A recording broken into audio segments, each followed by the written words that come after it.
Yeah, I just realised there was no the ring thing wasn't going on my home phone. So. Oh no, hey, that's fine, Guy. We certainly understand it. It's later there, close to 10 p.m. there, so we certainly won't keep you long. Appreciate you taking the time. Just going to go over a few things. Hello, Mama's Fallen Angels. This is Big Robbo. I'm here with Guy Griffin from the Quireboys. We certainly probably know him. We're old enough to remember him from the London Quireboys as well. A lot of stuff going on, Guy. Got a new album coming out next month. They got a re-release of A Bit of What You Fancy, I believe this month. Got a great tour going on in Europe right now.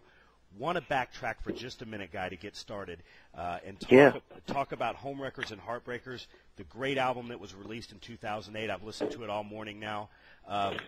It kind of sounds like we know your influences, Guy, the British rock of the 70s, Rod Stewart, The Faces, Mott the Hoople, so forth. This sounds a lot like that. It's kind of like if you were making an album for your friends, this is what it would sound like. Tell us a little bit about being back in the studio with the guys and making this record, Guy. Well, I mean, we've always kind of, had the same approach to making records and everything. But with this one, it was with Home Wreckers anyway. It was a sort of culmination of everything that we've learned over the last few years of making records.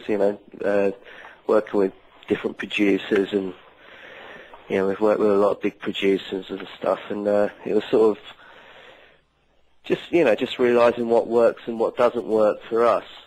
And we've learned as we've gone along the way, and become better musicians as well. So it was just a culmination of all that, really. Yeah. It sounds like an album that would easily translate into the live show, the gigs that you guys are playing now. It's probably a real easy album to get up on stage and play as well. Yeah, I mean, we just played in Paris 2 nights ago, I guess Friday night, and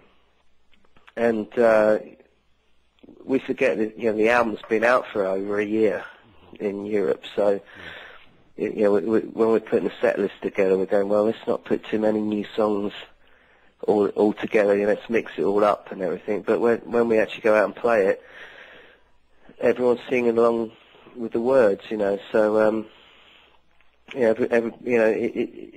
it fits in well with all our old repertoire, if you know what I mean. Yeah, it's just got that great sound. And then, of course, Halfpenny Dancer, which is going to be kind of an Americana style.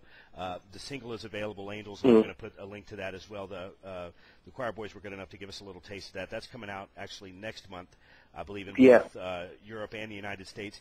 And, so what are we looking for from this, Guy? Are we looking for a little Quireboys with the Neil Young type of vibe going on, or tell us a little bit about the record? Well, I mean, from what you were saying about the Home Wreckers album, and people, anyone has heard that or heard our first album or any of the albums, they'd know that we play a lot of that kind of style music anyway on most albums that we do. It's just when we do a live rock and roll show, there's only so many you can do. You can only do like 2 or 3 mid-tempo or ballad type songs in a set. So what it was is I was revisiting some of the songs that we've done before that were that type of style, but just improving on it really, because just got the opportunity to really do it how we want to do it,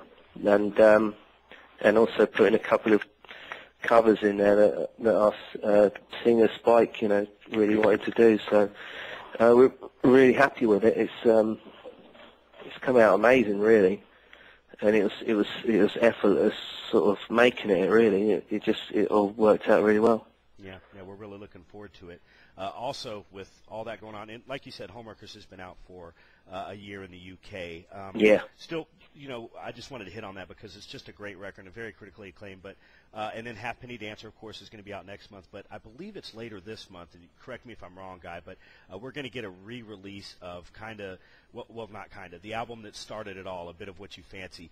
Tell us what we're looking for on that. Is there going to be anything different there? Something reworked? Something redone? Well, the main thing was it wasn't actually available for a long time on CD. It hasn't been available for a long time. You can get the songs on iTunes. You can get them on, you know, a couple of compilations and stuff. But the actual album itself hasn't been available for a long time. So we, you know, EMI with ourselves, we sort of decided to, you know, let's do something with it. And it's been remastered. That's the main thing for me. So, you know, it's been remastered at Abbey Road, and you know, there's some extra tracks on there, but you know, they're demos and all that kind of stuff, and also some extra sort of sleeve notes and interviews with me and Spike and all that, you know, all that kind of stuff. Yeah. So we're you know, it's just nice that it's available for the people that want, you know, that want to hear it again, you know. Yeah, that's definitely us, Guy. Noticed something doing the research today before I got on the phone with you, Guy. Realized in the reading that you came on the band let go of Ginger, and then you came on right. Was that during the album, during the recording of the album? I mean, was it already after the? No, Ginger played on.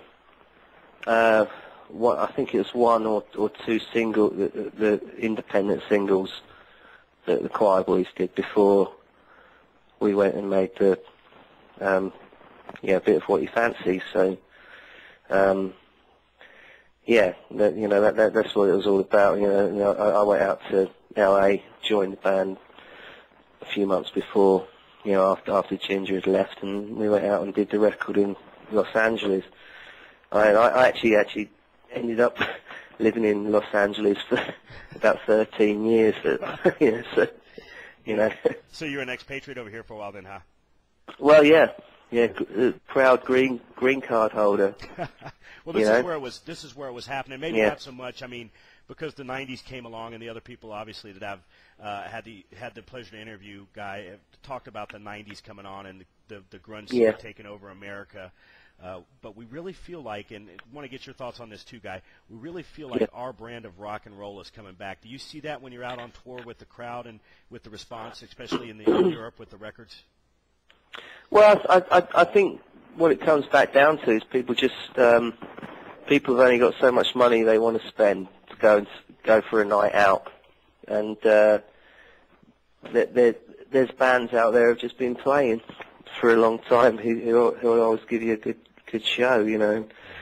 You know, we're one of those kind of bands, but you know, we've just done some did a show with Mott the Hoople, Hammersmith Odeon. It was a sort of a put together band with Joe Elliott from Def Leppard, you know, and you know, the thing you were asking me was, it sort of actually makes sense with the whole thing we were doing, because we were talking about it, and Joe Elliott was talking about all this sort of stuff, and you know, you just keep going, and you know, I mean, look how well Def Leppard do. Well, yeah, I mean, look how well they're doing at the moment. You know, it's like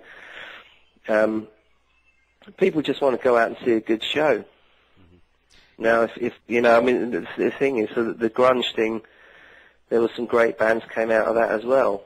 Obviously, you know, Pearl Jam, Nirvana, and you know, Pearl Jam are still going out and doing great shows, but you know, all the sort of musicians that were around at that time, they didn't just sort of curl up and die. You know, they kept, you know, kept playing. Yeah.